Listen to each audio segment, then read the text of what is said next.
Trump hails the reclaiming of the Panama Canal after a BlackRock led group acquires a stake. What's the significance of this in regional and global geopolitics?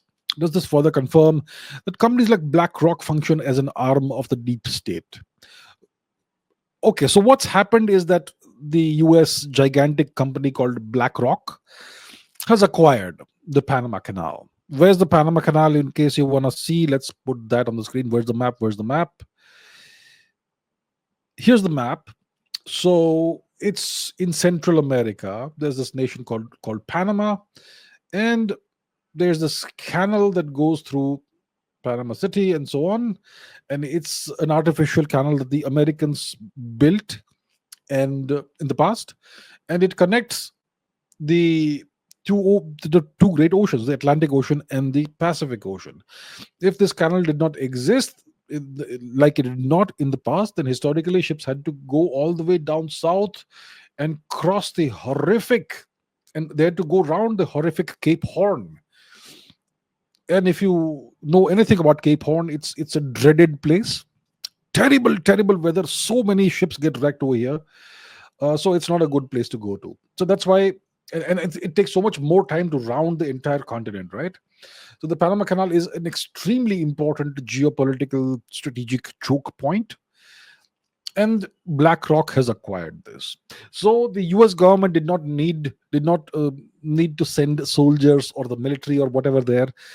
BlackRock simply has acquired this, and now it's a U.S. possession.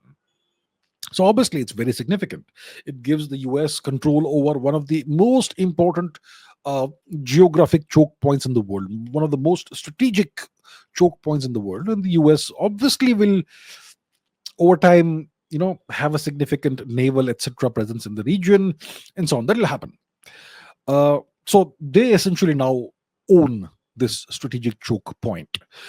This definitely confirms that gigantic corporations like BlackRock essentially are extensions of the US government and whatever you want to call it, the deep state or whatever. Absolutely, no question about it. So yeah, it's a fait accompli. The Donald Trump was talking about acquiring the Panama Canal. They have acquired it. It doesn't matter how you acquire it, you got to acquire it. You don't need to see when you have a nation like the US that has so many options, they don't need to use the military for everything. They don't need to launch an invasion of Panama. They just acquire this, they just buy it through one of their proxies. So yeah, BlackRock certainly is an arm of the US establishment, the US government, of the United States as a geopolitical entity, and they have got this done. So what is next? Is it Mexico? Is it Canada? Is it Greenland? What is it? That's the question.